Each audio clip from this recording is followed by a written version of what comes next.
Hey, my name is Caleb Morris. I'm 32, and I fix things for a living. Not the kind of fixing that makes people clap or post about it online. I'm an electrician. I spend my days crawling through crawl spaces, replacing burn outlets, rewiring old houses that should have been torn down 10 years ago, and telling homeowners that no, their perfectly fine breaker box is actually one spark away from burning their house down. Most nights I come home smelling like copper and dust. My hands stained black, no matter how long I scrub them. 2 years ago, I was supposed to get married. Her name was Erin. We had the venue booked, the invitations printed, even picked out the color of the table runners. I thought we were solid. Then one Tuesday night, she sat across from me at our kitchen table, took off her engagement ring, and set it down between us like it was something that had gone bad in the fridge. "I think we both know this isn't right," she said. The problem was I didn't know, not until she said it. After that, I got careful. I stopped letting people close. I kept my world small: work, takeout, the occasional beer with guys from the union, and this 2-bedroom apartment on the 3rd floor of an old building near Pearl District. The floors creak like they're complaining, the windows stick when it rains, and the kitchen is so narrow you have to take turns standing in front of the fridge. It's not much, but it's mine. And after Erin, mine felt safer than ours ever did. Then Lyra Bennett moved into the empty room. She's 29, teaches music part-time at a middle school, and sometimes sings at small events around town. Weddings, corporate parties, the occasional open mic night. She's nothing like me. She sings Motown while she washes dishes, keeps a basil plant on the windowsill that she talks to like it's a person, and once ate cereal out of a salad bowl because, and I quote, "regular bowls lack ambition." We've been roommates for 8 months now. At first, it was strictly business. We split rent, made a chore chart, labeled our food in the fridge, and agreed not to ask too many personal questions. But living with someone has a way of sneaking up on you. I started noticing things. She drinks chamomile tea when she can't sleep. She stands in front of the mirror practicing smiles before she calls her mom. She leaves yellow sticky notes everywhere. On the microwave, on the bathroom mirror, once even on my toolbox that said, "Don't die today. The rent is due." And she noticed things about me, too. She knows I only make coffee at midnight when something's bothering me. She knows I hate Fridays because that's the day we were supposed to get married. She never says it out loud, but she knows. We never called it intimacy, but it was. That Thursday night, I got home late. It had been one of those days that makes you question why you didn't become an accountant instead. I'd spent 8 hours in the basement of a house near Hawthorne fixing a wiring job that was done wrong in 2014 and had been slowly cooking itself ever since. The homeowner kept saying, "It still works fine," while the outlets were hot enough to fry an egg. By the time I left, my back hurt, my eyes burned from the dust, and all I wanted was a shower and silence. The apartment was dark when I walked in. Only a thin strip of warm light leaked from under Leah's bedroom door. I heard her muttering something, then the soft sound of a hanger hitting the floor. I figured she was on the phone with her mom again. Those calls could go on for hours. I knocked once lightly. No answer. I knocked again. Still nothing. I should have walked away, but I was tired and stupid, and I thought maybe she had her headphones in and couldn't hear me. So I turned the handle and pushed the door open just enough to poke my head in. And everything stopped. Leah stood in front of her mirror, wearing a deep blue dress that slipped off one shoulder. The zipper was only halfway up her back. Her hair was pinned up messily, a few strands falling against her bare skin. The bedside lamp cast a soft golden light across her shoulder blades and the curve of her spine. She looked like she'd been trying on courage. She spun around so fast the fabric whispered against her legs. I froze with my hand still on the doorknob, every muscle in my body locking up at once. My first thought wasn't she's beautiful, it was I'm about to get kicked out of my own apartment. I jerked my head to the side, so fast I almost gave myself whiplash. "Sorry, I thought you called me." "I didn't mean to, I didn't see anything." I mean, I saw the door, not you. I'm sorry. "I'll just Caleb." Her voice was quieter than I expected, not angry, not even embarrassed, just steady. I kept staring at the hallway wall like it had personally offended me. "Yeah." A pause, then softer. "If you already saw, tell me the truth. Is this dress too much?" I turned back slowly, but only looked at her face. She was holding the slipping strap against her shoulder with one hand, trying to smile like this was normal. But her fingers were shaking. She wasn't really asking about the dress. She was asking if she looked ridiculous for trying. I took a breath and made myself really look at her. The dress wasn't too much. It was the opposite. It was the kind of dress that made you realize the person wearing it had spent a long time deciding whether she was allowed to take up space.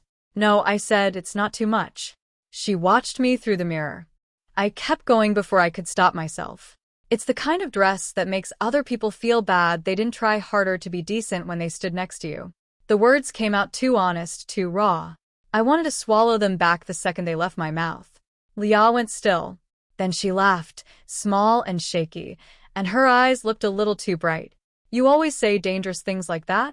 I'm an electrician, I said. Sometimes sparks get loose. She turned around and leaned against the edge of her dresser, still holding the dress up with one hand. For a second, neither of us spoke. The air in the room felt thicker than it should have. Saturday night. I have to go to my sister's engagement party, she said finally. I nodded.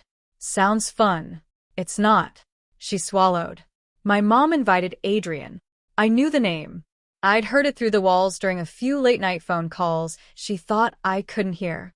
Adrian, the ex who smiled too perfectly and made her apologize for things that weren't her fault. She thinks we should talk like adults, Leah continued, voice flat. Really, she just likes him because he knows how to make everyone think he's perfect. I stayed quiet in the doorway. Leah looked down at the floor, then back up at me. Her smile was thin. I don't want to go alone. I understood before she asked. She tilted her head, trying to make it sound like a joke. So, Caleb Morris, the man who accidentally walked in on me half-dressed, want to make it up to me by being my fake boyfriend Saturday night? I should have said no. She was my roommate. We lived together. If this went sideways, there was nowhere to hide. I'd already crossed a line just by opening that door. Saying yes would only make everything more dangerous. But she was looking at me like someone who was tired of having to protect herself all the time. What do you need me to do? I asked. She blinked. You're saying yes? I'm asking what you need. Her voice dropped. Just come with me. Sit next to me. Don't let me feel small in front of him. I nodded once. Then I'll go. She let out a breath that sounded like it had been trapped in her chest for months. Then she pointed at the zipper running down her back and tried to smile again. And since you caused this situation, can you zip me up? I stood there like someone had hit me with a live wire. She laughed immediately. I'm kidding. But when she turned around anyway, I still stepped forward. I took the zipper between my fingers and pulled it up slowly, careful not to touch her skin. The sound of the teeth closing felt louder than it should have. When it reached the top, Leah looked at me in the mirror. No teasing left. No more pretending we were just roommates. Just two people standing too close to something neither of us had named yet. I let my hand fall away. Neither of us moved. Outside rain started tapping against the window like it was trying to remind us the world was still turning. But inside that room, time had gone very still. And I had the sudden, terrifying feeling that I just opened a door I wasn't going to be able to close again. I didn't sleep much that night. Every time I closed my eyes, I saw the blue dress, the bare shoulder, the way Leah's fingers trembled when she asked if it was too much. I kept hearing her voice asking me to be her fake boyfriend, like it was the most normal thing in the world. And I kept wondering why the hell I said yes. By morning, the apartment smelled like coffee and something faintly floral, her shampoo probably.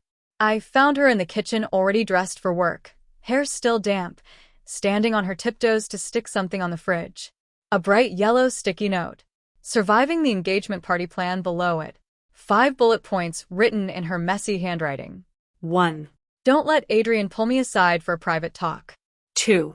Don't let my mom ask too many questions about our relationship. 3. Don't lie with too many details. For if I squeeze your hand 3 times, it means save me. 5. If you see I'm about to cry, please tell a stupid story. I read it twice, then looked at her. You really think we need a battle plan? She didn't turn around.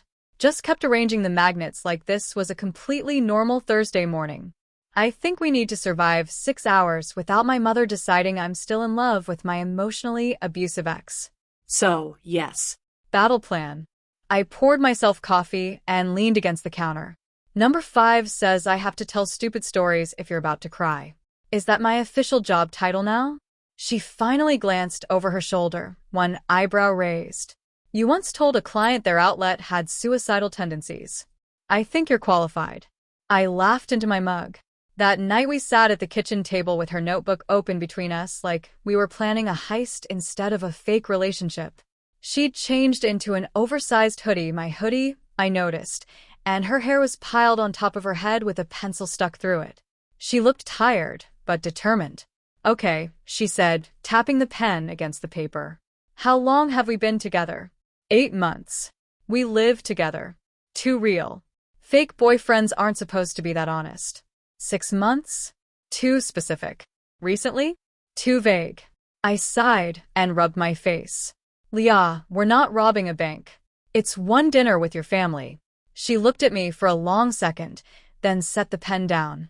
You haven't met my mother. I waited. If she asked why I never mentioned you before, what are you going to say? I thought about it, really thought. Then I answered without planning to, because you wanted to keep something good just for yourself before everyone else started having opinions about it. The kitchen went quiet. Leah stared at the notebook like the words had physically hit her. The pen in her hand stopped moving. Did you just make that up? She asked softly. Yeah. Don't use that line. Why not? She looked down, voice barely above a whisper. Because if you say that, my mom will believe it. And I might believe it too. Neither of us spoke for a while after that. I changed the subject before the air got too heavy. Tell me about Adrian. She closed the notebook slowly. He's handsome, polite, says all the right things at the right time. To my mom, he's the perfect man. Stable, successful, knows how to take care of a woman. And to you? Leah was quiet for so long, I thought she wouldn't answer. Then she said, to me, he's the man who made me apologize even when I hadn't done anything wrong. My hands tightened under the table. Don't make that face, she said. What face? The one that wants to punch someone. I have a very calm face. She shook her head. No. Your face looks like an old breaker box that's about to explode, but still pretending it's up to code. I laughed even though I didn't want to. She laughed, too, and just like that, the tension cracked open. We ended up talking for hours. I told her about Aaron, how I'd planned an entire life with someone who had already decided I wasn't it. How the worst part wasn't the breakup, it was realizing I'd been the only one still building something. Leah didn't rush to comfort me. She didn't say, you'll be fine, or she didn't deserve you. She just listened, then said quietly, being left by someone you thought would stay, it makes you doubt your own ability to read people. I looked at her. You understand that too well. She gave me a sad little smile. Adrian didn't leave me. He made me leave myself first. We kept talking about the small ways people break you without ever raising their voice, about how hard it is to trust your own judgment after someone has spent months making you feel like you're the problem, about how sometimes the quietest damage is the hardest to explain to other people. By the time we looked at the clock, it was almost 1 o'clock in the morning. The tea had gone cold. The notebook was forgotten. We were just two people sitting across from each other with all the usual walls down. Saturday morning felt strange. I changed my shirt 3 times. The charcoal suit I'd worn to my own almost wedding hung on the back of my closet door like a polite ghost. I stood in front of the mirror wondering if I looked like a fake boyfriend or just a guy who'd been called in to check the electrical panel. Leah knocked on my door. Caleb. Yeah? Can I come in? I opened it. She stood in the hallway, wearing the same blue dress from 2 nights ago. Hair pinned up, a few loose strands brushing her neck, light makeup, red lipstick the color of old wine.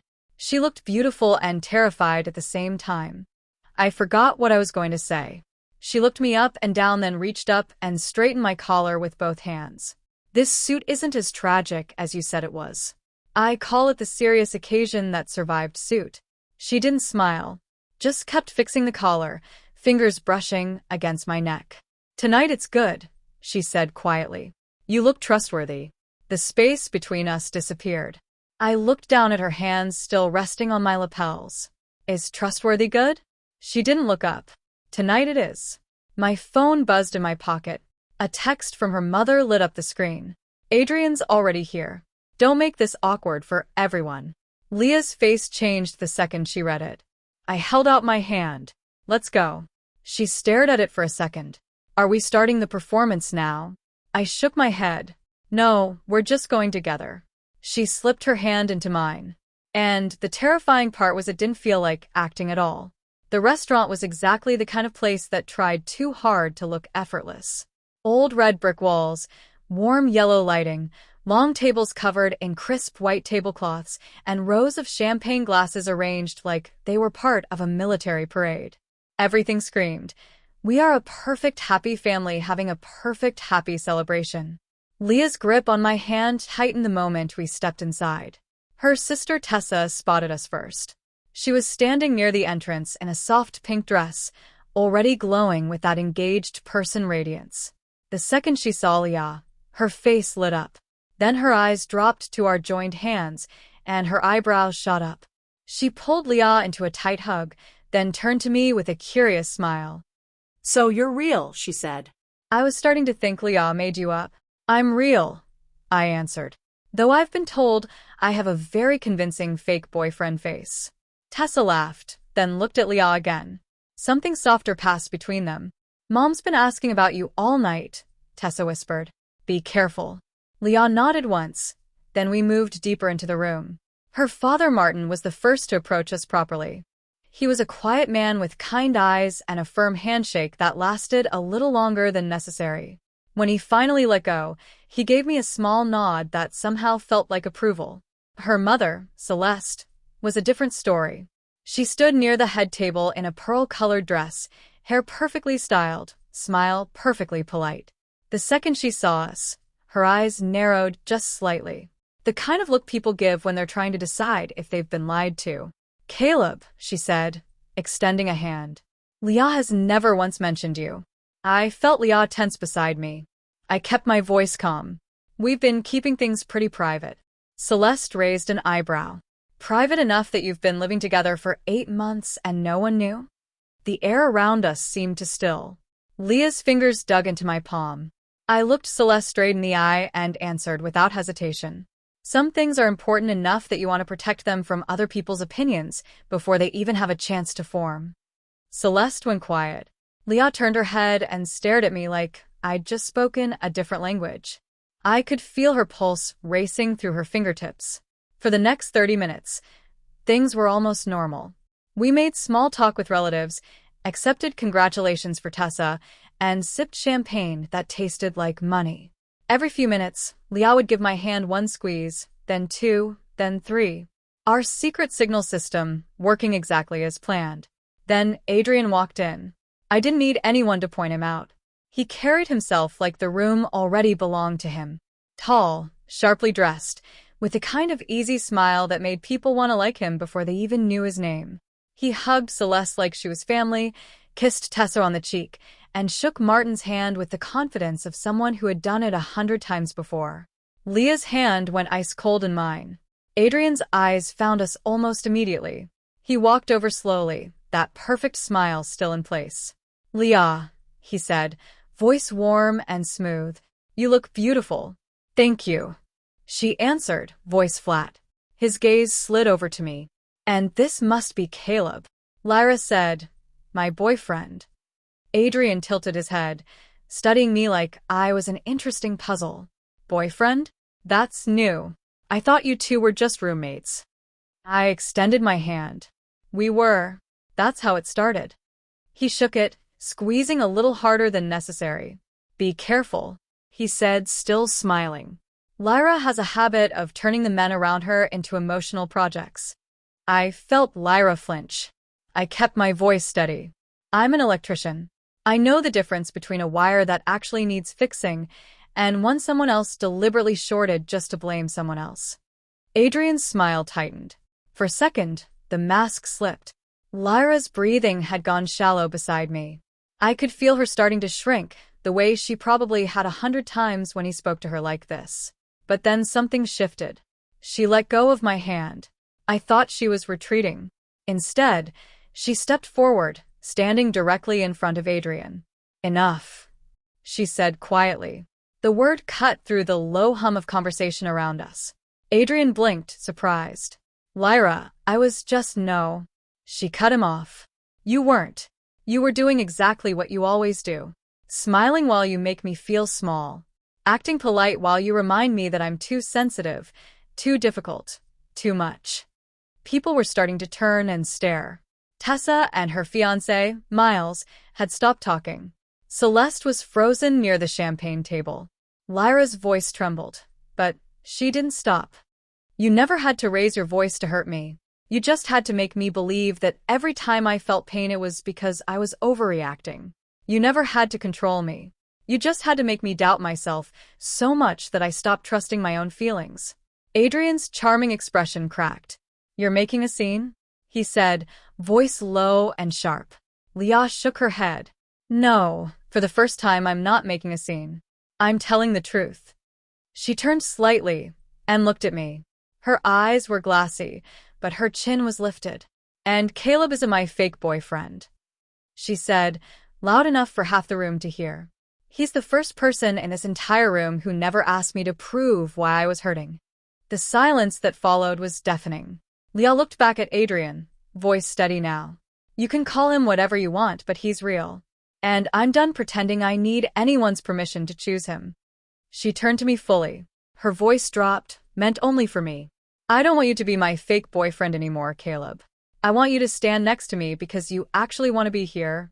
My chest felt too tight. All the fear I'd been carrying for 2 years came rushing back at once. The fear of believing again, of opening the door, of getting left behind when someone decided I wasn't enough. But Leah was standing in front of me shaking, eyes full of tears she refused to let fall, asking me to choose her out loud. I stepped closer.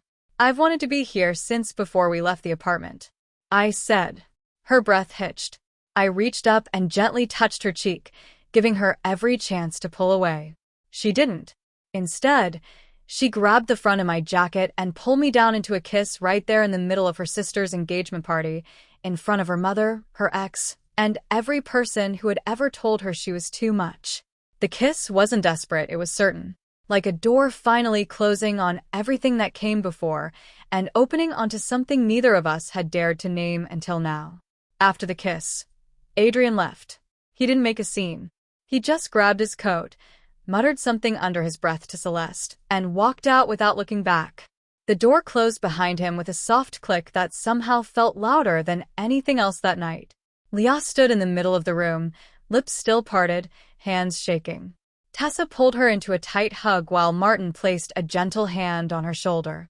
Celeste remained near the champagne table, perfectly still, like someone who had just watched her entire worldview shift and didn't know how to respond. Leah looked at her mother. There was too much in her eyes. Anger, pain, disappointment, and something that looked dangerously close to pity. Celeste finally moved. She walked over slowly, her heels clicking against the wooden floor. I didn't know, she said quietly. Leah's voice was steady, but cold. You didn't want to know. Celeste flinched, like she'd been slapped. For a moment, I thought Leah might say more. Instead, she just nodded once, then turned to me. Let's go home. The drive back to the apartment was quiet. Leah sat with her hands folded in her lap, still wearing the blue dress, my suit jacket draped over her shoulders. She stared out the window at the passing streetlights, her reflection faint in the glass. When we got home, she didn't go straight to her room. She stood in the middle of the living room, arms wrapped around herself like she was trying to hold something together. Caleb, she said without turning around. Yeah. Do you regret it? I stepped closer. Regret what? Kissing you in front of your entire family? She let out a small, shaky laugh. Getting dragged into all of this. My mess, my family, Adrian. I looked at her for a long moment. I used to think my life was quiet because I'd healed, I said. But really, it was quiet because I stopped letting anyone knock on the door. Leah turned around slowly. I continued. Tonight you knocked. Pretty hard, actually. With a blue dress and a toxic ex, and a family that doesn't know how to listen. But I don't regret it. She stared at me for a long time, eyes glassy. Then she walked over and wrapped her arms around my waist, pressing her forehead against my chest. It wasn't a desperate hug. It was the kind of hug someone gives when they've been carrying too much weight for too long and finally found a place to set it down. "I don't want to sleep alone tonight," she whispered. "But I also don't want everything to move too fast just because tonight was heavy." I rested my chin on top of her head. "Then I'll sleep on the couch. Your door stays open. If you need me, just call." She pulled back slightly and looked up at me. "You don't think that's weird?" "Leah," I said. "2 nights ago, I zipped up your dress after walking in on you half naked. I think weird lost control of the situation a long time ago." She laughed through her tears. "That night, I slept on the couch. Or tried to. At 1:17 a.m. I noticed my phone lit up on the coffee table. An unknown number. You don't know her. Leah always makes men think they're heroes. Then she destroys them." I stared at the screen for a long time. Another message came through. "Ask her why everyone eventually leaves." I knew it was Adrian. My first instinct was to reply. To tell him to stay the hell away from her. To say something sharp enough to cut. But then I looked toward Leah's bedroom door, slightly ajar. She was curled up under the blanket, face still streaked with dried tears. I turned the phone face down. Morning would be soon enough. The next morning, Leah came out wearing one of my hoodies, hair messy, eyes puffy. She found me in the kitchen attempting to make pancakes. The first batch was already burnt. She raised an eyebrow. "You know how to cook?" "No, but I'm giving it my best performance." She smiled faintly, then noticed my phone sitting on the counter. I slid it toward her without a word. "Adrian texted last night." She read the messages in silence. I braced myself for tears, for panic, for her to start apologizing or explaining or shutting down. Instead, she set the phone down calmly. "I want breakfast first." I blinked. "Really?" "Yeah, then I'm blocking this number, then I'm calling Tessa," and then she took a deep breath.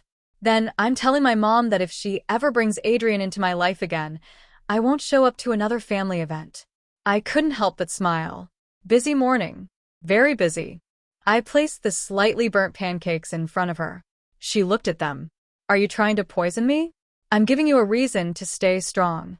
She laughed, but it faded quickly. "Caleb," she said softly. "Yeah? I don't want you to become my shield." I sat down across from her. "What do you mean?" She looked down at her plate. "Last night you stood beside me. It helped a lot. But I don't want to fall for you, because you protected me from Adrian. I don't want to turn another man into the center of whether I feel safe or not." I stayed quiet, letting her finish. "I want to choose you," she said. "Not because you make me feel protected, because I actually want you." Her words hit something deep in my chest, because I felt the same way. I didn't want Leah to be the person who filled the empty space Aaron left behind. I didn't want to love her just because she made the apartment feel less lonely. I wanted to love her because she was Lyra, the woman who sang off-key in the kitchen, who killed her basil plant and blamed the weather, who shook but still stood up in a room full of people and told the truth. I reached across the table and took her hand. "Then today we don't decide forever." She placed her other hand on top of mine. "Then what do we decide? Today you eat burnt pancakes, you block Adrian, you call your mom. And tonight, if you still want to, I'll take you on a real date. No family, no pretending, no exes, just us." She looked at me for a long moment. "A real date?" "A real date." Lyra smiled, small but real. "I want that." That night we went to a small restaurant by the river. No one knew us. No one asked how long we'd been together. No one judged the blue dress or the past or the scars we both carried. Just Lyra and me. She told me stories about her music students. I told her about the time I rewired an entire house only to find out the owner had been flipping the wrong breaker for 6 months and still insisted the lights had attitude. She laughed so hard, she nearly choked on her water. After dinner, we walked along the river in the light rain. Lyra reached for my hand first. Not for show, not to prove anything to anyone, just because she wanted to. Under the awning of a closed bookstore, she turned to me. You can kiss me now, she said. No audience required. Thank you for the updated terms and conditions. She laughed. I kissed her. This time there was no Adrian, no Celeste, no family watching, no performance. Just rain, the smell of old books, and the quiet realization that after a very long time neither of us was standing alone behind a closed door anymore. The weeks that followed weren't perfect. In fact, they were kind of awkward. The first Monday morning after the engagement party, I walked into the kitchen and found Lyra already there. Both of us freezing like two teenagers caught holding hands in the library. She was wearing my hoodie again. I was holding 2 mugs of coffee I didn't remember making. She looked at me and said, "Good morning, roommate." I answered, "Good morning, woman I kissed in front of your entire family." Her cheeks turned pink. We had to make new rules. Not the cold, distant ones from before, but gentler ones to protect what we were building. If we argued, neither of us was allowed to hide in our room for more than one night. If one of us needed space, we had to say it out loud. We weren't allowed to use rent money as a weapon during fights. No kissing in the kitchen while the other person was holding a knife. And most importantly, no pretending we were fine when we weren't. There were days when Lyra still carried the weight of Adrian. A random text from an unknown number could make her go quiet for hours. A careless comment from her mother could make her pull back into herself. But this time, she didn't apologize for hurting. She learned to say the words she'd been afraid to say for years. I need quiet today. Or sometimes, I need you to sit next to me, but don't try to fix anything. I was learning too. I was learning that loving someone isn't the same as repairing a broken circuit. You can't just find the short, splice the wires, and expect everything to light up again. Sometimes the damage isn't visible, and the only thing you can do is sit beside them while they find their own light. And me? I wasn't as healed as I thought I was. One evening when Lyra asked if I wanted to go with her to Tessa's wedding in the fall, I went completely silent. She noticed immediately. "You're thinking about Aaron, aren't you?" I nodded. "I'm sorry," I said. She reached up and touched my cheek. Don't apologize for having a past. I looked at her. I'm scared of believing in a future again, only to have someone tell me later that they knew it wasn't right all along. Leah didn't make any grand promises.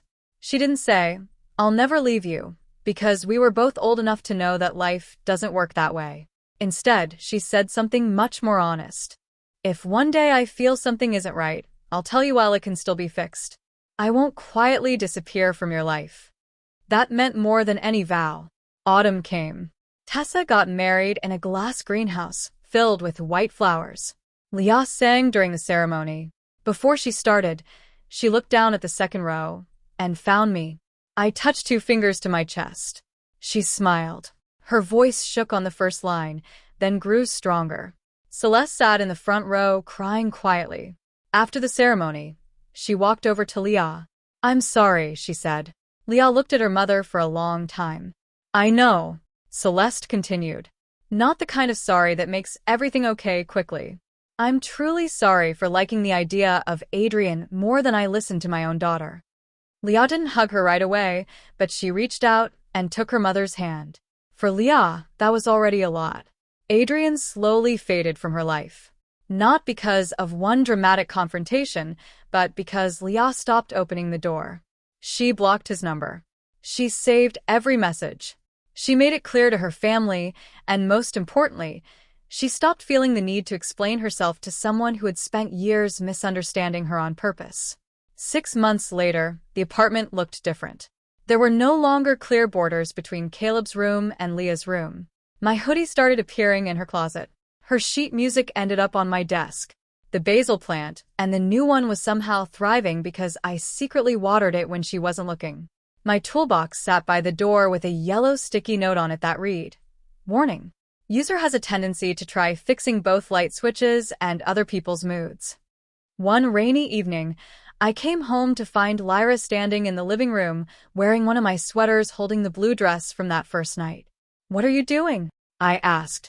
She looked down at the dress. "I was going to put it away." "You don't like it anymore?" "No, I like it. But I don't want it to only be the dress I wore to survive Adrian." I stepped closer. "Then what do you want it to be?" She looked at me. The dress I wore on the night you first looked at me like I didn't have to make myself smaller. I didn't know what to say. She hung the dress in the shared closet in the hallway, our shared closet. That small detail hit me harder than I expected. A year after the night I accidentally opened her bedroom door, I was replacing the light switch in the living room. The old one had been flickering on and off for weeks. Lyra sat beside me, supposedly helping, but kept turning the screwdriver in the wrong direction. I couldn't stop laughing. "Stop laughing," she said. "I'm helping. You're threatening the entire standard of residential electrical safety." She threw a rag at me. I looked at her, nose covered in dust, hair messy, eyes bright, and the words came out before I could stop them. "Move into my room." Lyra froze. "What?" "I mean, we can keep the other room as your music room, but move your stuff into mine, or I'll move into yours, or we can stop pretending we're just accidentally falling asleep on the couch together." She stared at me for a long time. Then she started laughing. "That's the worst move-in with me speech I've ever heard. We've been living together for over a year." "True," she said. "But you just asked me to share a room using the same tone people use when explaining an electric bill." I set the screwdriver down. "Leah Bennett," I said clearly, "do you want to live with me in a way that doesn't involve 2 separate bedroom doors anymore?" She went quiet. Then she walked over, sat on the chair next to me, and pulled me down by the collar of my work shirt like it was a tie. "I do," she said. "I'm not wearing a tie." "I know, I was just imagining." I laughed and kissed her. That night we didn't move anything right away. We ordered pizza, sat on the floor surrounded by empty boxes, and made new labels for the rooms. Bedroom, music room, and tool storage. Do not touch unless you want to lecture about circuit breakers. Leah looked at the second label and smiled. "You know that room is going to end up full of your stuff, right? You can keep your piano in there. You can keep your haunted outlets." "I don't have haunted outlets." "You say that because you're the one they trust." I looked at her laughing, and for the first time in many years the future didn't feel like a room that could be emptied at any moment. It felt like this apartment. Imperfect, a little old, windows that stuck, floors that creaked, someone singing off-key in the kitchen, someone making coffee at midnight, doors that had once been closed out of fear, an electrician who always checked the breaker before going to sleep, and a woman who left sticky notes on the fridge like love needed to be labeled to feel real. But now, if a door opened, no one had to be ashamed of being seen at their most vulnerable. Because sometimes love doesn't start with a perfect date. Sometimes it starts with a door opened by mistake, a blue dress, and a half-joking request. "If you already saw, come with me tonight." And somewhere along the way, I realized I had gone with her.